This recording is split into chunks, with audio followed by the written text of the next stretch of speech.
예, 소개 감사합니다. 이게, 제가 이제 사실 대학에서 교수를 한 지가 한 19년 됐어요. 한 19년 됐는데, 사실은 이렇게 교수라는 게 어떤 일을 하냐면은, 사실 큰 아이들을 가르칩니다.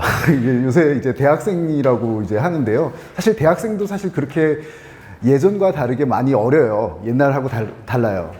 이렇게 얘기하면은 제 학생들이 굉장히 싫어할 텐데, 이제, 그리고 이제 다른 한쪽으로는 이제 저희 연구를 하게 되어 있는데요. 제가 하는 연구를 소개하기는 조금 어려운 것 같아요. 제가 하면 좀 재미도 없고. 그래서 하고 싶은 얘기는 그래도 연구랑 조금 관련이 있고, 제가 하는 수학이랑 좀 관련이 있고, 요새 이제 사실, 최근에는 굉장히 큰 수에 대해서 우리가 다뤄야 되는 것들이 굉장히 많이 늘었거든요. 그래서 이제 그게 왜 그런지를 이야기를 해보고, 그 다음에 말씀하신 대로, 저기 소개하신 대로 그 무한이라는 게 뭔지, 수학하는 사람들은 무한을 어떻게 생각하는지에 대해서 잠시 보려고 합니다. 그래서 제가 이제 요새 큰 수에 대해서 관심이 많으니까 제가 큰 수, 아주 큰 수, 그리고 무한이라고 얘기를 했는데요. 그래서 이렇게 세 가지에 대해서 이야기를 하려고 그래요. 하나는 이제 큰 수에 관한 이야기고요.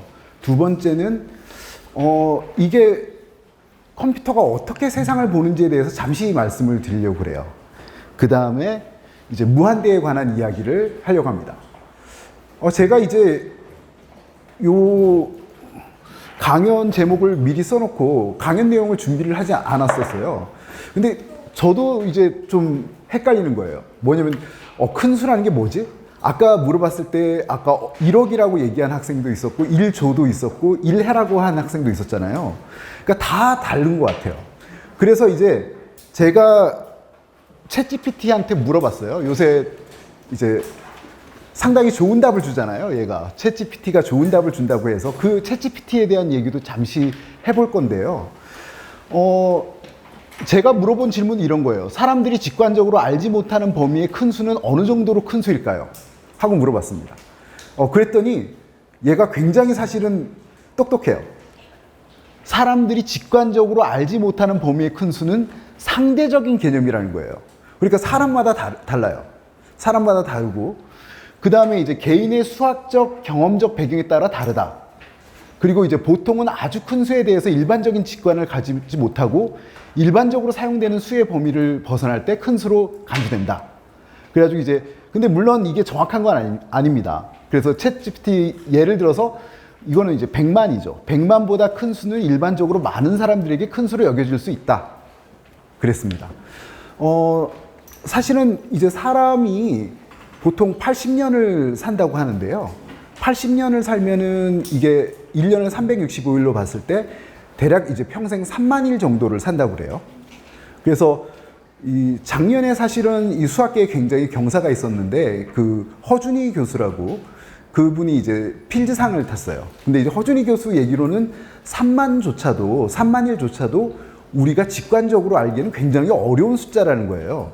그래서 왜 그러냐 하면은 우리가 이제 만약에 제가 지금까지 산 게 한 16,000, 17,000일 정도인데 제가 사실 기억할 수 있는 날짜는 그것의 100분의 1, 1000분의 1도 안 되는 것 같아요. 그리고 사실 우리가 손가락, 발가락으로 셀 수 있는 게 기껏해야 20개고요. 그리고 조금 더 이제 공부를 열심히 해서 한 100개, 1000개, 한 이 정도까지는 우리가 셀 수 있지만 우리가 세는 범위를 지나가면은 조금 굉장히 그게 얼마나 큰지를 알기가 어렵습니다. 그리고 이제 이 큰 숫자라는 것도 결국은 어떤 단위에 따라서 다르고요. 챗GPT의 얘기를 조금 더 들어보면 예를 들어 천문학적인 크기를 다루는 경우에 100만, 억, 조 등을 넘어서 이것의 수천 배 또는 수백만 배 이상의 큰 숫자를 큰 수로 여길 수 있습니다. 그랬습니다. 어쨌든 상대적이고 어떤 분야에 따라서 다 다르다는 거죠. 큰 수라는 것이. 그래서 사실은 제가 제목을 정했지만 좀 너무 모호한 제목을 정한 것 같아요. 큰 수, 아주 큰 수. 이 큰 수하고 아주 큰 수는 별로 구별이 되지 않습니다. 그래서 직관적으로 큰 수를 판단하는 것은 상황에 따라 다르고요. 그래서 적절한 척도나 단위를 사용하는 것이 중요하다라고 했습니다. 그래서 지금 저희는 이제 큰 수를 이야기하기 전에 약간 준비를 한번 해보려고 그래요. 아마 뭐 이 학생들은 조금 더 익숙할 것 같고요. 부모님들도 조금 생각을 해보시면 이제 2의 1승이 2고요. 2의 제곱이 4입니다. 그리고 요거를 이제 지수라고 해서 요 위에 쓴 건 이제 지수인데 2 곱하기 2를 두 번 쓰는 거를 2의 제곱이라고 쓰려고 그래요. 그 다음에 2의 3승은 2를 3번 곱한 거거든요. 그거를 이제 요렇게 쓰려고 그래요. 2의 3승은 8. 다들 알고 계시겠죠? 그러면 이제 저희 혹시 모르시면 언제든지 질문해 주세요. 2의 10승은 1024인데요. 저희가 요 2의 10승을 잠시 1000이라고 하겠습니다. 그냥 24 떼버리고요. 그러면 2의 100승은 어느 정도 큰 수일까요? 네. 요거는 저희가 이제 사실은 직관을 넘어가는 숫자일 것 같아요. 저는. 그래서 요게 어느 정도냐면은 2의 10승은 2의 10승을 하는 거예요. 요게 이제 지수법칙이라고 불리는 건데, 그럼 2의 10승을 대략 1000이라고 얘기를 했어요. 그러면 10의 3승이고요. 그거를 또 10승을 하니까 10의 30승입니다. 이거는 10의 30승은 별로 안 커 보이지만 이거를 0을 쭉 쓰고 나니까 이렇게 이제 0을 많이 써야 되는 그런 문제가 돼버렸어요. 그러니까 굉장히 큰 수죠. 그래서 이 숫자를 읽는 거는 조금 이따가 얘기를 하고요. 저희가 이제 숫자를 세는 단위에 대해서 약간 얘기를 해보려고 그래요. 저희 보통 1, 10, 100, 1000 여기까지는 사실 한자가 다 있고요. 옛날에도 1000까지는 많이 썼던 것 같아요, 사람들이. 그 다음에는 이제 만으로 넘어가면은 그 다음에 10만, 100만, 1000만 이런 식으로 가서 그 다음에 억으로 갑니다. 그래서 저희 요렇게 보면 제가 지금 약간 쉼표를 4자리마다 찍었는데요. 4자리마다 이렇게 찍었는데 혹시 나이 많으신 부모님들은 아마 제가 이제 옛날에 초등학교 다닐 때는 요 쉼표를 3자리마다 찍지 않고 4자리마다 찍었어요. 왜냐하면 요게 만이나 억이나 우리나라 단위는 이렇잖아요. 우리가 얘기하는 만 다음에는 억이죠. 1000만 다음에 억으로 넘어가는 거잖아요. 그게 이제 4자리씩이 늘어나요. 우리나라 말은. 그러니까 한자에서 온 말들은 4자리씩이 늘어납니다. 0이. 만 다음에 억이고 억 다음이 조고 이런 식으로 해서 그 다음에 천조 다음에 그러니까 만조는 없고 조에다가 만을 곱하니까 4자리씩이 늘어납니다. 근데 이제 영어는 어떻게 되나요? 영어는 사우전드가 있고요. 그 다음에는 사우전드에다가 사우전드를 하면은 밀리언으로 가요. 그 다음에 밀리언 다음에 빌리언으로 가고 그 다음에 트릴리언으로 갑니다. 이게 뭐냐면은 사우전드는 1000이니까 3자리고요. 영어는 이제 3자리씩 0이 늘어나요.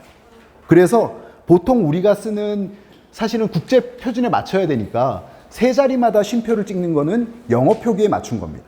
사우전드 다음에 밀리언, 그 다음에 뭐 이렇게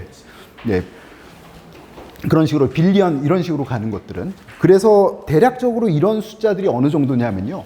아까 1억이라고 했잖아요. 이제 자기 이제 큰 수를 생각할 때 난 1억을 생각한다 한 학생이 있었는데 그게 한 10의 8승 정도고요.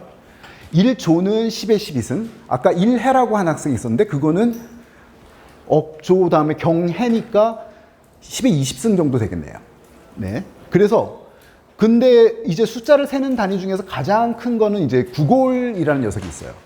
이거는 우리가 쓸 일이 잘 없는데요. 이게 10의 100승입니다. 10의 100승이고 그럼 이거를 0을 쭉 쓴다면 100개를 써야 되는 거죠. 사실은 우리가 이 비슷한 단어가 아마 아실 거예요. 비슷한 단어를 많이 보실 텐데 구글이라는 단어가 있죠. 사실은 그 구글이라는 단어가 구글에서 나왔습니다.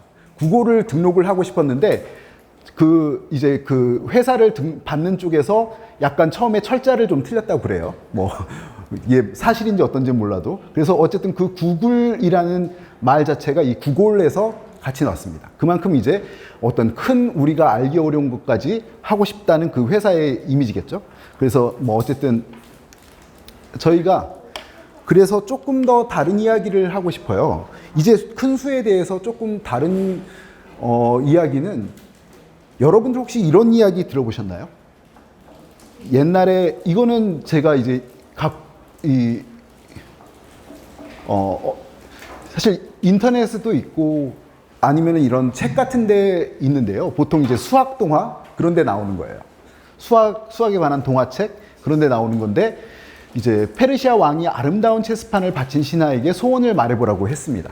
그랬더니 그 신하가 저는 별로 소원이 없고요. 체스판 여러분들 아시죠?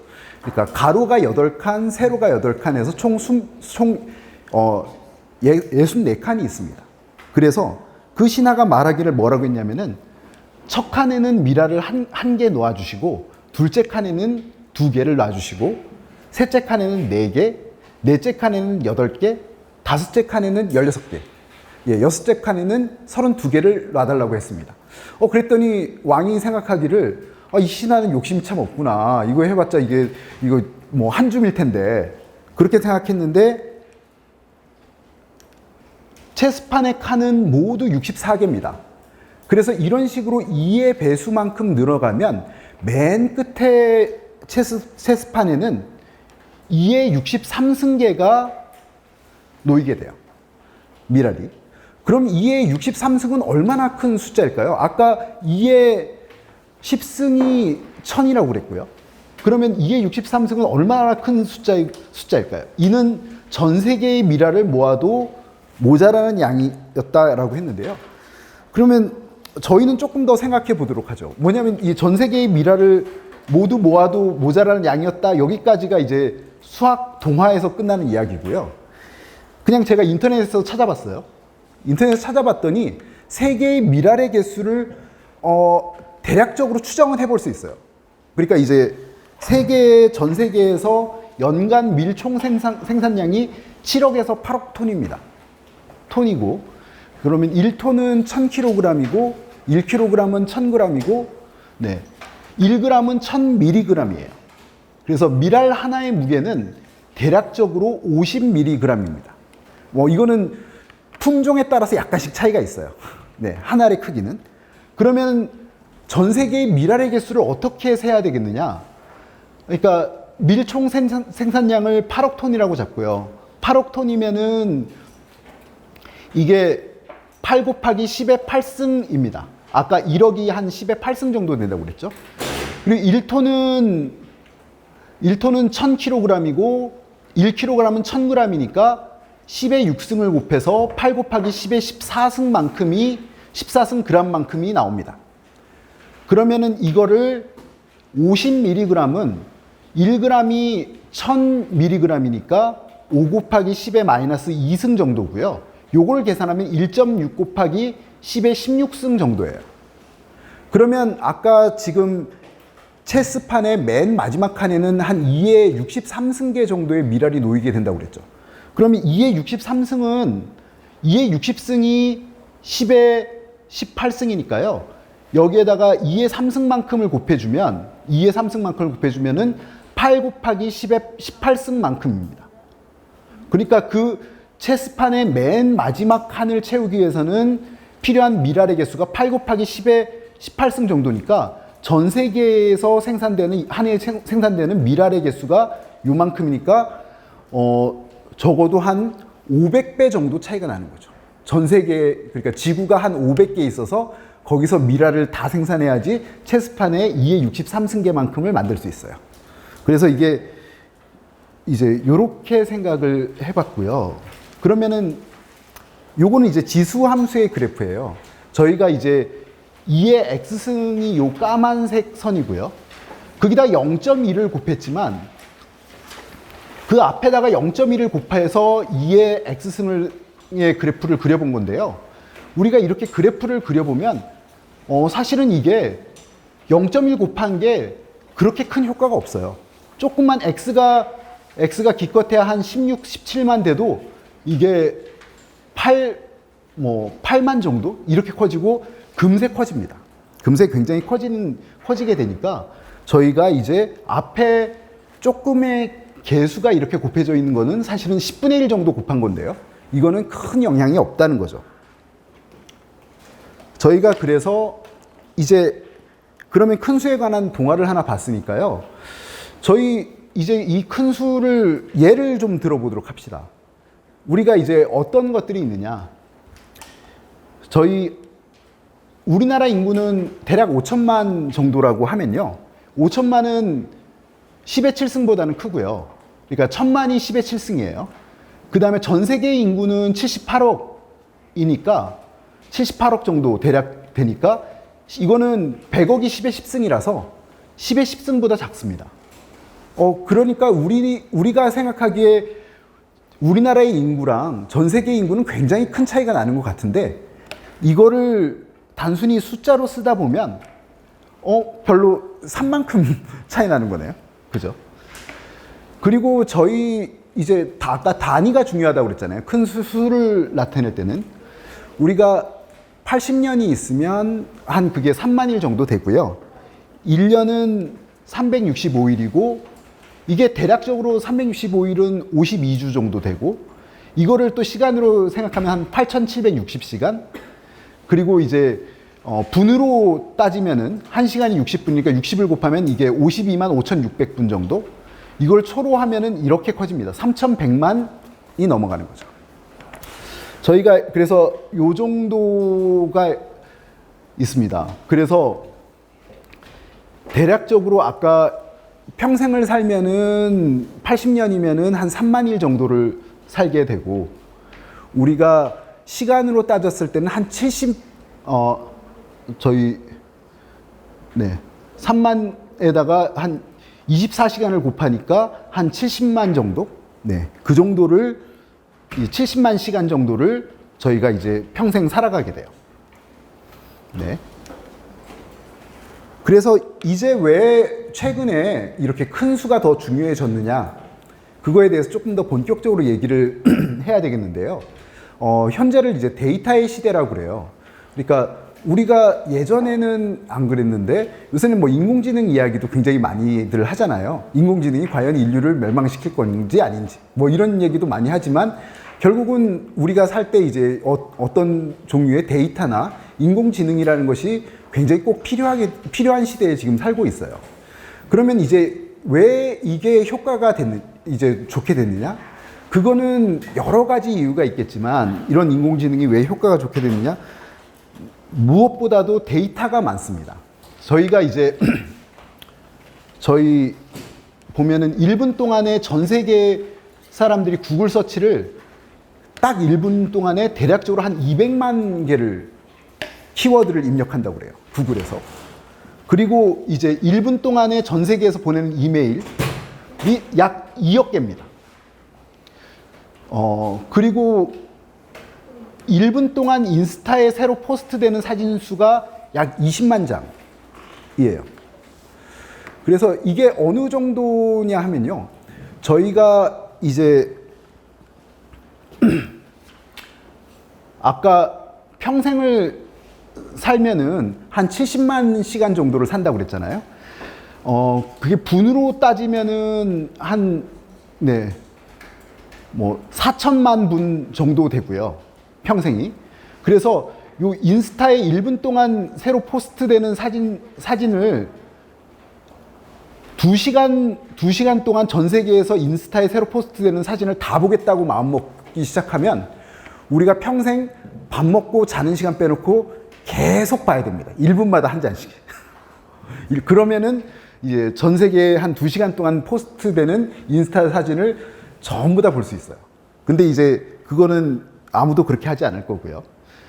그래서 이와 같이 이제 아주 많은 데이터들이 저희 주변에 돌아다니고 있습니다. 그래서 이런 것들이 각각이 다 정보가 되고 우리가 이제 이런 큰 수들에 대해서 뭔가 좀 아는 것이 필요해요. 그래서 그리고 가장 큰 수의 예로 많이 이야기하는 것이 뭐가 있냐면은 우주의 원자수예요. 우주의 원자수가 굉장히 많을 거라고 생각이 들잖아요. 그래서 이거를 물리학자들이 이제 대략적인 측정을 통해서 사실은 1g에 있는 수소 원자수를 먼저 측정을 하고요. 전체 우주의 질량이 어느 정도 될 것인가를 예측을 하고, 그래서 전체 우주, 우리가 속한 우주뿐만 아니라 전체 우주에 대한 질량을 대략적으로 10의 80, 그 질량을 보았을 때 원자의 수가 대략적으로 10의 80승계 정도 있다고 생각을 합니다. 이건 굉장히 큰 수라는 생각이 들긴 하지만, 그렇게 큰 수가 아닌 것 같기도 한 게, 우리 아까 구골 같은 거 봤잖아요. 그건 10의 100승이거든요. 그러니까 이제 어쨌든 우주의 원자수는 한 10의 80승 정도입니다. 그래서 우리가 과학적으로 무언가를 다룰 때 이제 이런 우주의 원자수 10의 80승 이런 큰 수들이 필요하게 돼요. 자, 그 다음에 다시 돌아가서 조금 더 이번엔 다른 얘기를 해보도록 하죠. 이건 뭐냐면은 우리가 왜 진짜로 큰 수를 필요로 하는가? 네, 감사합니다. 그래서 요거는 약간 머리가 아플 수도 있는데 컴퓨터가 보는 세상을 한번 보려고 그래요. 컴퓨터는 사실 어떤 식으로 동작을 하냐면요. 얘는 전기가 흐르고 안 흐르고 0과 1 두 개를 봅니다. 이거를 계속 여러 개의, 그걸 보통 0과 1 두 개를 보는 한 단위를 비트라고 하는데요. 그 비트를 계속 엮어가지고 메시지를 만드는 거예요. 그럼 지금 이 사진은 고양이에요. 고양인데 이 고양이의 사진을, 고양이가 사실은 침대 위에 이렇게 있는 아기 고양이 사진입니다. 그러면은 이 사진을 컴퓨터는 어떻게 저장을 하고 어떻게 혹은 메시지를 보내고 어떻게 주고받을까요?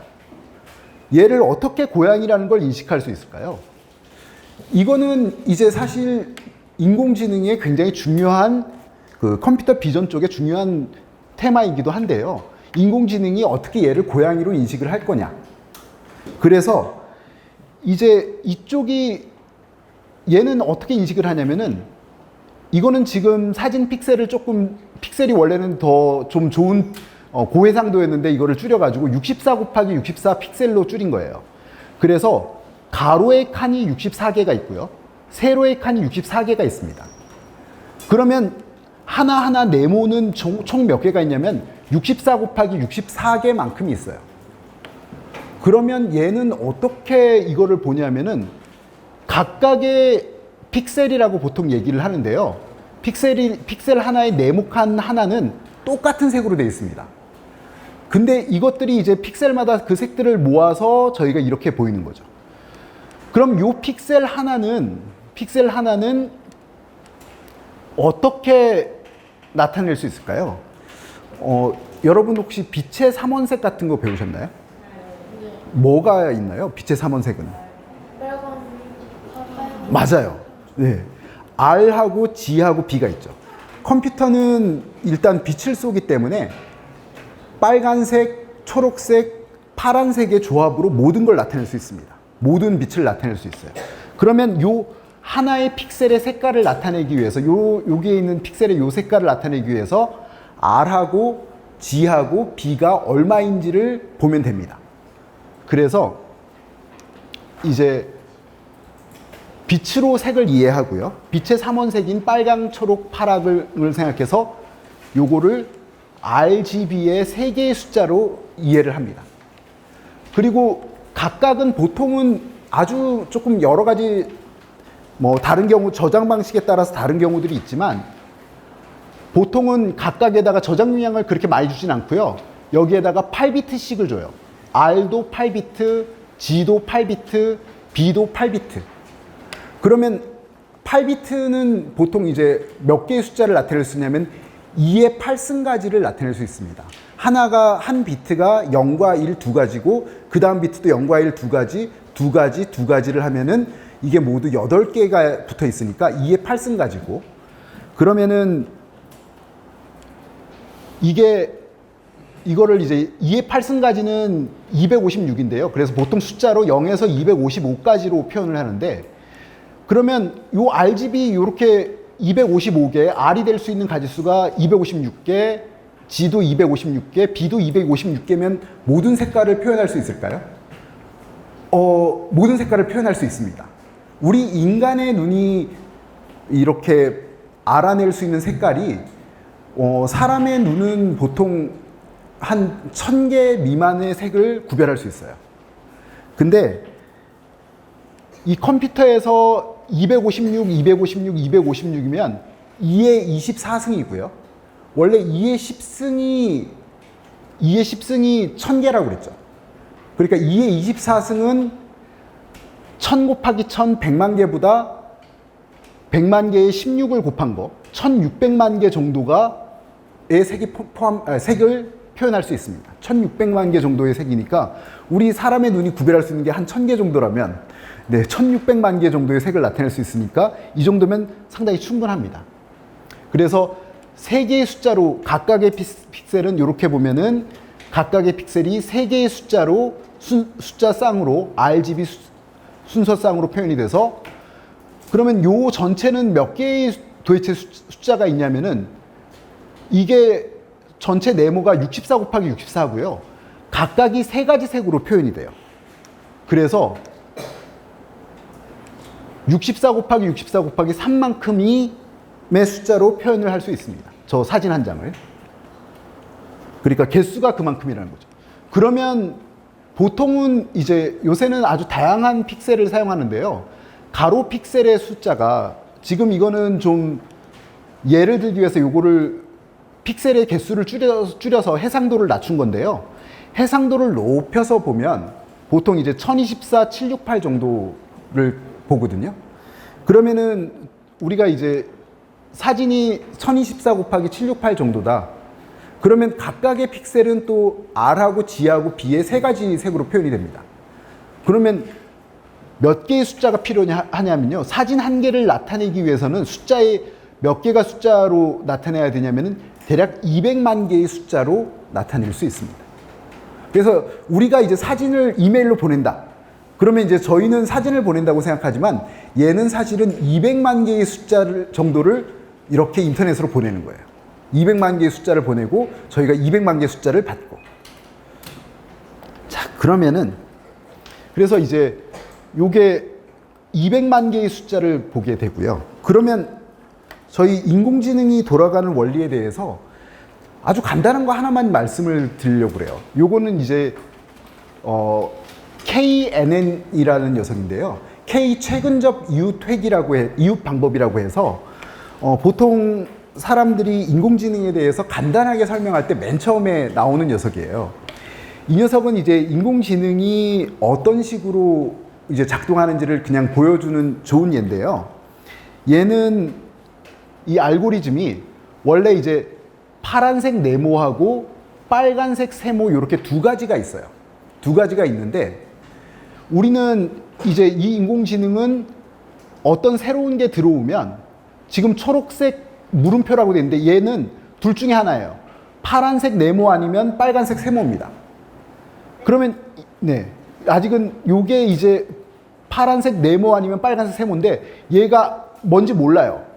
이 지금 이제 초록이를 한번 이 초록색을 벗겨내면 이게 파란색 네모인지 빨간색 세모인지가 드러날 텐데 지금 이게 뭐 어떤 덮개 같은 게 덮여 있습니다.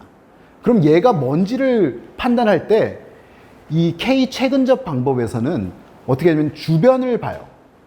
제일 가까운 거 3개를 만약에 K가 3이다. 그럼 K가 3이면 가까운 거 3개를 봅니다. 그래서 가까운 거 3개에서 2개가 빨간색이면은 얘를 빨간색 세모면 얘를 빨간색 세모라고 생각을 해요.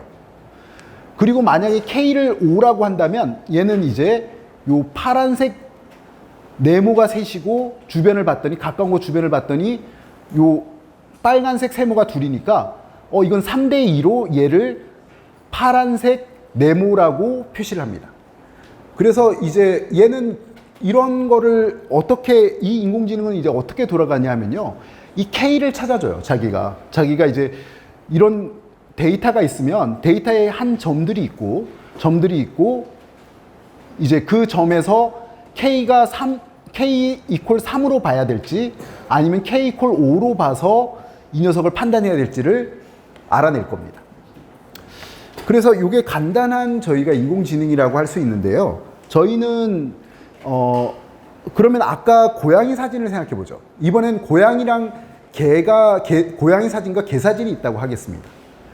그러면 대략 만약에 1024 768 픽셀의 칼라 사진이라면 이게 지금 여기서는 2차원에 그렸지만 1024 곱하기 768짜리 사진이라면 200만 차원에 있는 점이에요. 그러면 이 점들이 있으면 이 두 개의 점 사이의 거리를 여기 새로운 어떤 사진이 주어졌는데 이게 고양이인지 개인지 몰라요. 그럼 인공지능이 이거를 판단을 하려면 얘랑 다른 모든 점들 사이의 거리를 계산합니다. 그래서 몇 개가 있을지 모르지만 쭉 거리를 계산해서 그 거리 중에서 이제 K를 제가 3으로 잡았다. 그럼 가까운 거 3개를 보고 그 전에 것들이 고양이가 2마리였다. 그러면 이제 얘를 고양이로 판단하고 만약에 K가 5로 했을 때 그 가까운 거 3개가 개였다. 그럼 얘를 개로 판단합니다. 이와 같이 이제 뭐 약간은 복잡하지만 사실은 이 안에서 어떤 굉장히 큰 차원의 굉장히 여러 개에 대해서 이제 점들을 구해야 돼요. 그래서 이게 이런 것들이 이런 과정들을 거치게 됩니다. 그래서 저희가 이제 이런 사진 같은 거를 분석하는 것도 상당히 커다란 이제 200만 쌍의 숫자로 돼 있는 200만 개의 숫자가 쭉 나열돼 있는 그런 공간에서 점들 사이의 거리를 생각하는 그런 복잡한 문제를 생각해야 됩니다. 자, 그래서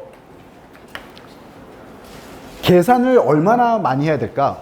요거는 약간 그냥 너무 많이 해야 되는 것 같아서 조금 그래서 정리를 해보면 요게 개 사진이 50만 장, 고양이의 사진이 50만 장이 있다고 하면요. 그리고 각 사진은 200만 차원 공간의 점에 사진 한 장들은 200만 차원의 공간에 있는 점들이에요.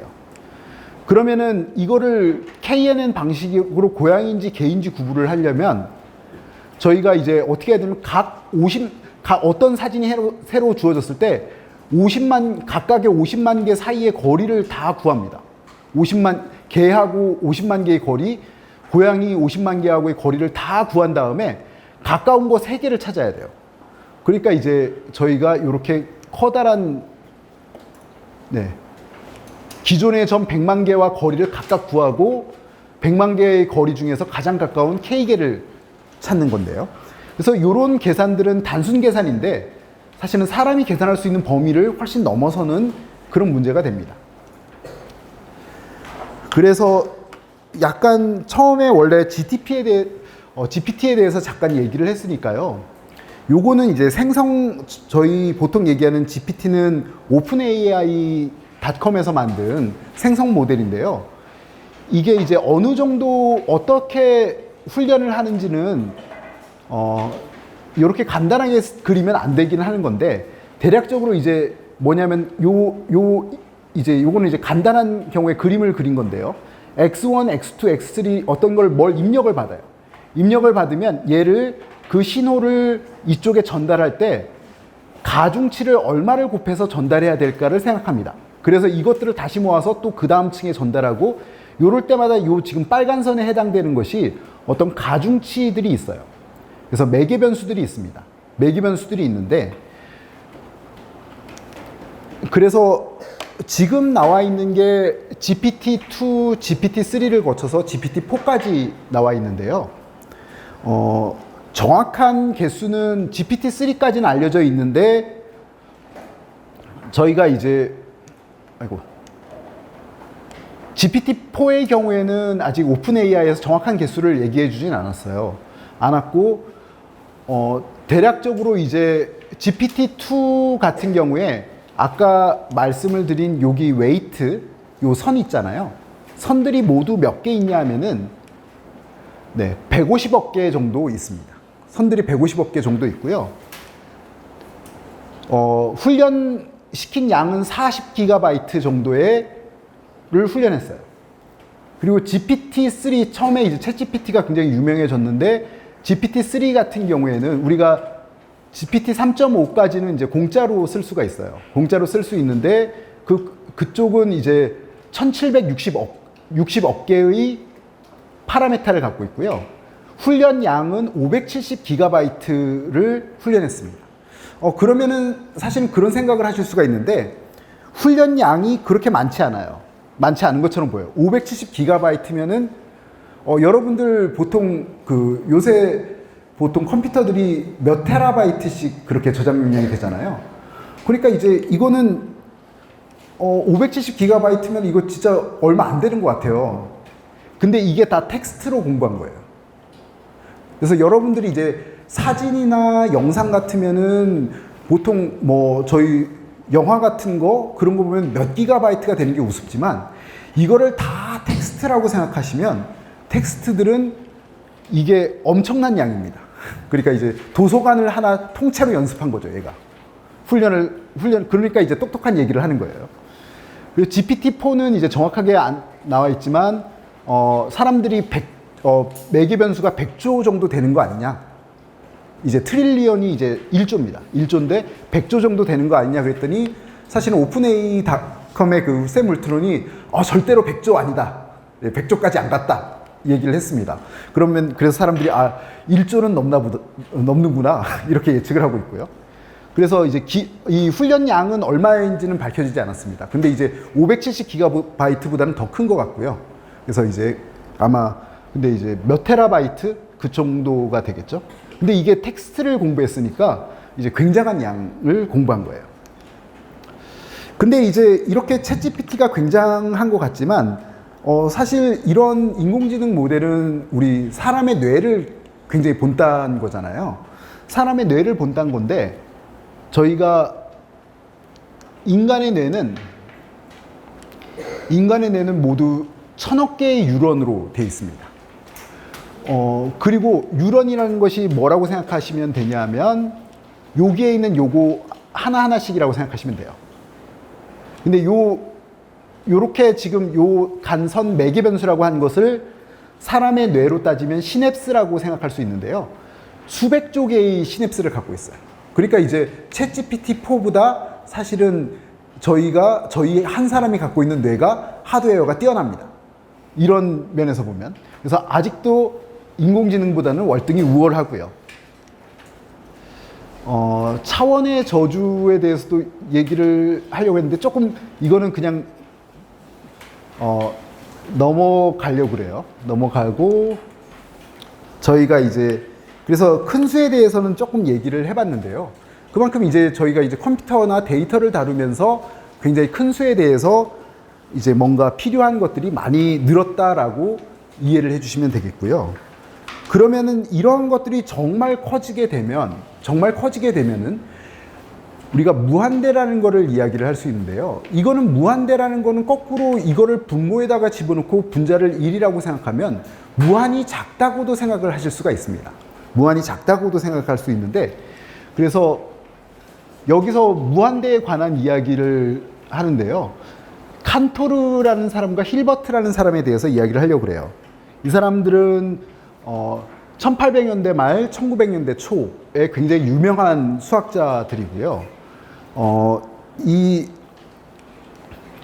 칸토르가 한 이야기 중에서 이제 수학의 본질은 그 자유로움에 있다라고 얘기를 했습니다. 그래서 그런 것들이 어떻게 잘 표현된 게 이런 무한대에 관한 건데요.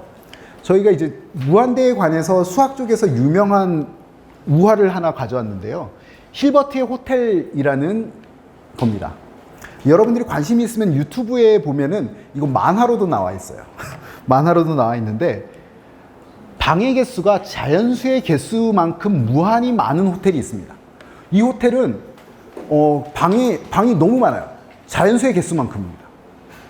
그러니까 이제 단순히 아까 9골이라는 숫자가 10의 100승 제일 큰 숫자라고 그랬는데요. 그거랑도 비교가 안 되게 방이 많아요. 이거는 이렇게 방이 많습니다.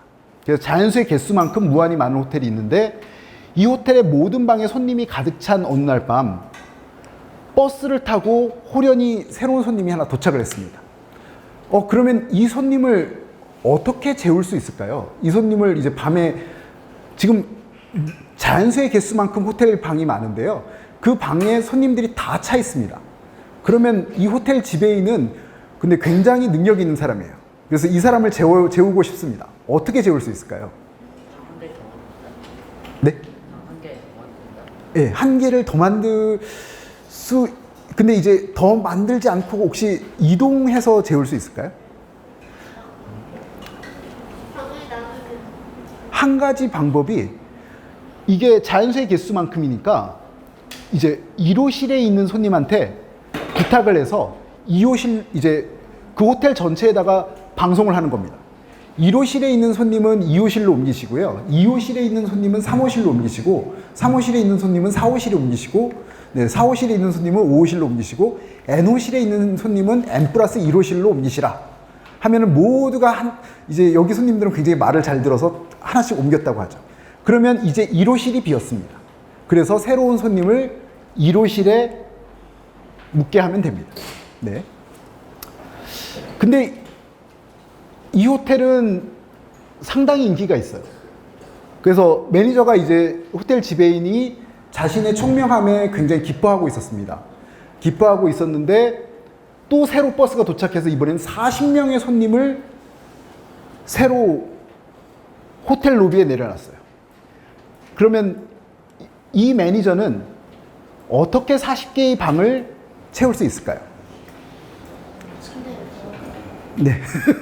그래서 이거를 약간 아까 거를 이용을 한다면 1호실에 있는 손님한테 41호실로 옮기라고 하면 됩니다. 그 다음에 2호실에 있는 손님은 42호실로 옮기시고 3호실에 있는 손님은 43호실로 옮기시고 N호실에 있는 손님은 N+40호실로 옮겨서 묵어주세요 하면은 앞에 40개의 방이 비게 됩니다. 그래서 40명의 손님을 채우면 돼요. 자, 여기까지가 이제 요 힐버트 호텔의 한 거고요. 그래서 여전히 이제 이 매니저가 자신의 총명함에 대해서 기뻐하고 있었어요. 그랬더니 새로 무한히 긴 버스가 이번에는 이 호텔은 방도 무한히 많지만 이 데려다주는 버스 중에서 무한히 긴 버스가 도착해서 자연수의 수만큼 무한히 많은 새로운 손님을 호텔 로비에 내려놨습니다. 그러면 이제 방을 새로 만들지 않고 어떻게 이렇게 무한히 자연수의 개수만큼 많은 손님을 단순히 방을 이동시켜서 재울 수 있을까요? 그래서 뭐 하나는 짝수랑 홀수의 개수도 사실은 자연수의 개수만큼 많다고 우리들이 생각을 하고 있는 겁니다. 그래서 지금 모든 자연수의 개수만큼 다 손님들이 차 있어요. 그래서 그 손님들을 N호실에 있는 손님을 2N호실로 옮기고, 그러면은 1호실에 있는 손님은 2호실로, 2호실에 있는 손님은 4호실로, 3호실에 있는 손님은 6호실로 하니까 1, 3, 5, 7호실이 홀수만큼이 비어 있습니다. 그래서 자연수의 수만큼 무한히 많은 새로운 손님은 홀수방에 쭉 묵게 하면 됩니다. 그래서 저희가 이제 얘기하고 싶은 게 뭐냐면 자연수라는 건 이렇게 번호를 붙여서 다 나타낼 수 있다는 거예요. 그래서 그래서 이제 더 가는 건데요. 요거는 이제 만약에 그냥 한번 생각을 해보시면 되는데, 새로 무한히 긴 버스가 무한 개만큼 많이 도착해서 각 버스가 자연수의 개수만큼 무한히 많은 새로운 손님을 버스의 대수도 무한대라고 했어요. 그랬을 때 새로운 손님을 호텔 로비에 내려놓게 되면은 이제 어떻게 이제 새로 무한 개의 빈 방이 필요하게 되었다. 매니저는 어떻게 해결할 수 있을까? 네. 그래서 N호실에 있는 손님을 2의 N호실로 묵게 하고, 첫 번째 버스에 무한히 많은 새로운 손님을 첫 번째 버스의 첫 번째 손님을 3의 1승, 그 다음에 첫 번째 버스의 두 번째 손님을 3의 2승호실에 묵게 하고, 이런 식으로 해서 소수를 이용하면은 이거를 해결할 수 있습니다. 그래서 이렇게 이제 무한대에 관한 이야기들이 있는데요. 사실은 근데 이제 무한대에도 보통 이제 수학하는 사람들은 급이 있다고 생각을 해서, 자연수하고 또 실수의 개수는 다르다고 생각을 하고 있습니다. 그래서 그거를 이제 정확하게 증명을 할 수가 있고요. 만약에 자연수가 있으면 자연수가 하고 이제 여기에다가 만약에 이 버스의 손님이 새로 도착하는 손님이 실수의 개수라면 그거는 이 호텔에 묵게 할 수 없다는 거를 사실은 증명을 할 수 있어요. 근데 이제 그거는 저희가 하질 않고요. 저희가 이제 그래서 마치면서 이제 이런 얘기를 하고 싶었는데요. 이게 뭐냐면은 사실은 이제 자존감이라는 거예요. 여러분들이 이제 뭐 여기 오신 많은 분들은 아마 자연과학에 관심 있으실 수도 있고 경제학에 관심 있을 수도 있고 의학이나 뭐 수학에 관심 있을 수도 있고 많은 분들이 있을 텐데 과학자로서 혹은 수학자로서 성공하려면 어떤 것이 중요할까? 사실은 작년에 이제 필즈상을 받은 허준희 교수가 비슷한 질문을 어느 강연에서 받았는데요. 저는 그 대답이 굉장히 마음에 들었어요. 허준희 교수가 대답한 게 뭐냐면 근자감이 중요하다고 그러더라고요. 근거 없는 자신감. 이게 뭐냐면요. 여러분들이 대부분 근거 있는 자신감을 우리는 살다 보면 굉장히 근거 있는 자신감을 원해요. 그러니까 예를 들면은 우리가 이제 뭐 좋은 대학에 간다? 아니면 좋은 성적이 좋다? 내가 1등이니까 나는 자신감. 근데 이거는 그 근거를 잃는 순간 모든 자신감을 잃습니다. 이 세상은 굉장히 잘하는 사람들이 많아서 뭐 수학이나 자연과학 이런 데 가면 뭐 컴퓨터 과학도 마찬가지고요. 세계의 천재라고 할 수 있는 사람들이 있습니다. 어떤 사람들 있냐면요. 테렌스 타워 같은 사람은 그 위키피디아 찾아보면은 처음 미적분학을 알게 된 게 6살 때였다고 그래요. 그리고 이제 뭐 그 우화 중에 어떤 게 있냐면은 아이가 이제 부모들이 가르쳐 주지 않았는데 어느 뭐 2살인가 3살 때 갑자기 덧셈을 할 수 있더래요. 그랬더니 그 알고 보니까 이제 베이비시터가 귀찮아가지고 텔레비전을 틀어놨는데 그 텔레비전을 보고 텔레비전에 세서미 스트릿을 보고 덧셈을 스스로 배웠다. 뭐 이런 말도 안 되는 사람들이 있습니다. 근데 그러면은 이제 그런 사람들하고 비교하면 항상 우리는 자신감을 잃고 살아가잖아요. 근데 이제 제가 연구하는 것과 사실은 테렌스 타워가 연구하는 게 같은 게 아니고요. 그리고 이제 제가 낼 수 있는 시간과 테렌스 타워가 낼 수 있는 시간은 또 다르거든요. 그러다 보면은 사람들이 이제 꼭 과학이나 이런 수학이나 모든 걸 할 때 꼭 어떤 똑똑하거나 아니면 어떤 근거가 있어야 잘하는 게 아니라 가장 이제 하는 거는 중요한 건 뭐냐면 근거 없는 자신감을 갖고 이게 될 거야. 될 거야 라고 믿고 이렇게 해나가면은 그래도 될 가능성이 있어요. 근데 이제 가장 가능성을 0% 만드는 순간은 뭐냐면 안 될 거야 라고 하는 순간입니다. 내가 이거는 안 될 거야. 내가 연구를 해도 안 될 거야. 뭐 내가 노력을 해도 안 될 거야. 이게 좀 뭐 소위 말하는 요새 말하는 좀 꼰대 같은 얘기인지는 모르겠지만 어쨌든 이 근거 없는 자신감이 필요하고요. 근거 없는 자신감이 필요하고 또 이제 이런 얘기를 했어요. 스스로에게 친절하라. 그래서 우리 사실 요새는 뭐 그냥 이제 과학자나 수학자들이 하는 일들을 조금이라도 말씀을 드리면 다 공동 연구입니다. 혼자서 하는 사람이 거의 없어요. 그러니까 제가 연구를 해도 저 혼자 하는 것보다는 여러 사람이랑 같이 해야 됩니다. 뭐 굉장히 잘하는 사람일 수도 있고요. 아니면 이제 제 박사후 연구원일 수도 있고 아니면은 뭐 대학원생일 수도 있고 같이 해야 돼요. 근데 같이 할 수 있는 관계가 된다는 건 뭐냐 하면은 서로 신뢰가 쌓여 있어야 됩니다. 기초적인 신뢰가 쌓여 있어야 되고 근데 이제 우리가 계속 평생 동안 같이 해야 되는 사람이 누구냐 하면은 바로 자기 자신이에요. 그래서 이제 뭐든지 이런 연구든 공부든 마찬가지인데요. 스스로에게 너그러져야 됩니다. 그거를 이제 허준희 교수가 얘기를 하고 있는데요. 스스로에게 친절하라는 거예요.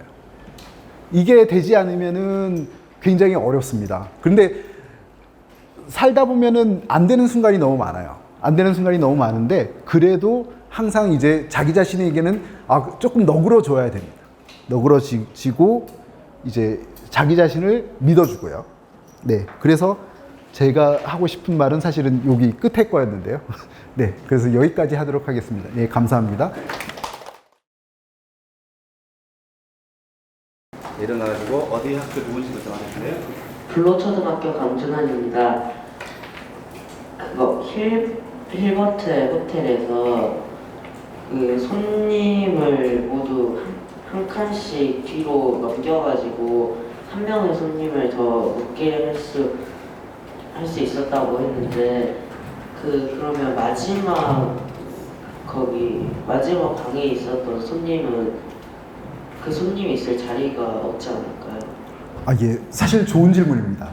이게, 우리가 굉장히 큰 수랑 무한의 차이가 뭐냐면, 무한이라는 거는 마지막이 없어요.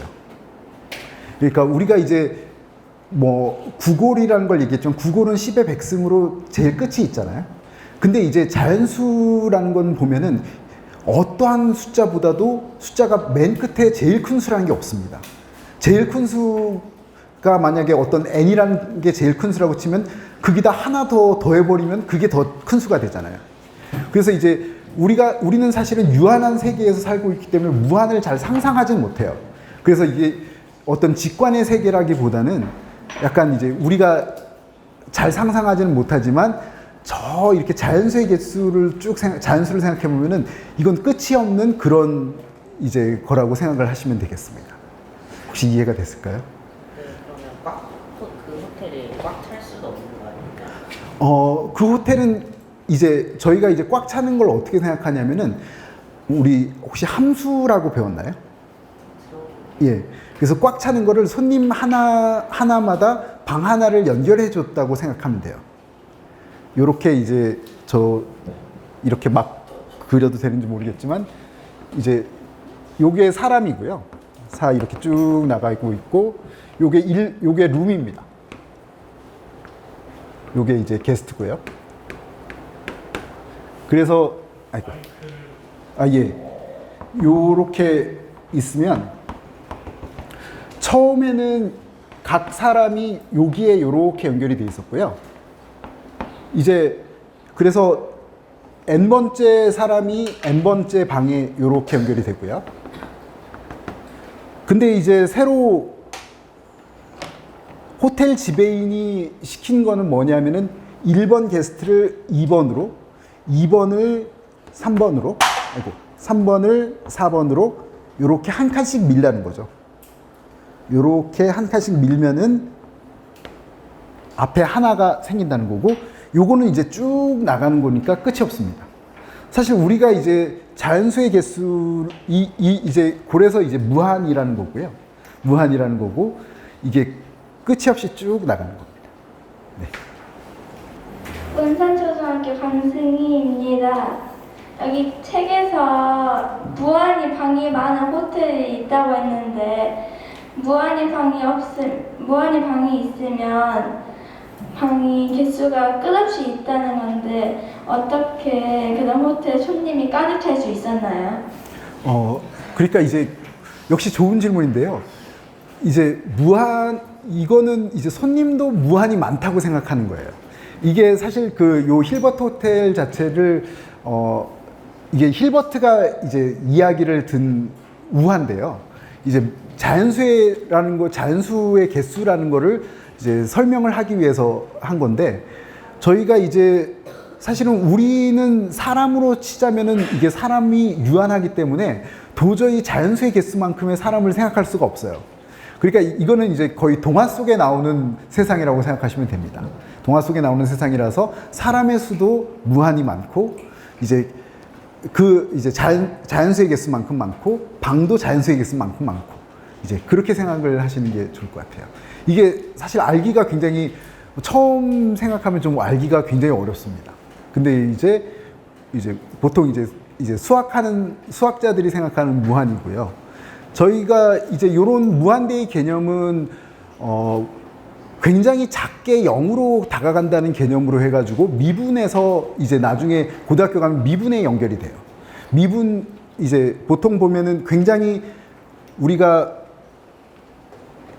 n이 만약에 무한대로 가는 거를 보통 이렇게 쓰는데요. 희한하게 쓰죠. 이렇게 해서 이제 요렇게 쓰는데, 이제 동그라미 두 개를 붙여놓은 모양이지만 이거를 이렇게 해서 쓰는데요. 요거를 저희 뭐 기호를 쓰자면 리미트 뭐 이렇게 쓰는데 n을 무한대로 보내면 지금 이런 경우를 생각하면은 저희 예를 들어서 n이 10이다. 그럼 10분의 1이 되 10분의 1은 굉장히 작죠. 0.1. 그 다음에 이제 100분의 1, 1000분의 1, 뭐 이렇게 해서 쭉 굉장히 작은 수를 생각하면은 n이 점점 커져서 무한대까지 커지면 n분의 1은 어디로 가냐면은 0으로 가까이 갈 거예요. 우리가 이제 이런 요건 이제 그냥 간단한 극한처럼 보이지만 이게 이제 뉴턴이 나중에 이제 미적분학을 뭐 발견하는데 굉장히 큰 역할을 하는 그런 극한의 개념입니다. 이제 미적분학은 뭐냐면 이제 보통 어떤 운동 같은 거를 생각을 하고요. 그런 이제 운동 같은 거를 잘 할 수 있는 역할을 해주는 거죠. 네. 당신여자고등학교 허민입니다. 그 함수는 정근선이라고 엄청 가까워지지만 절대 완전 같아지지 않는 선이 있는데 그것도 무한대로 계속 이어지는 건가요? 아, 예. 아주 좋은 질문입니다. 사실은 그거를 점근선이라는 거를 우리가 고등학교 때 배울 때는 정확하게 배우진 않잖아요. 그게 점근선이 뭔지를 정확하게 배우지 않는데 이제 보통 대학교 미적 캘큘러스 같은 데서 보면 점근선을 그렇게 무한대로 정의를 해요.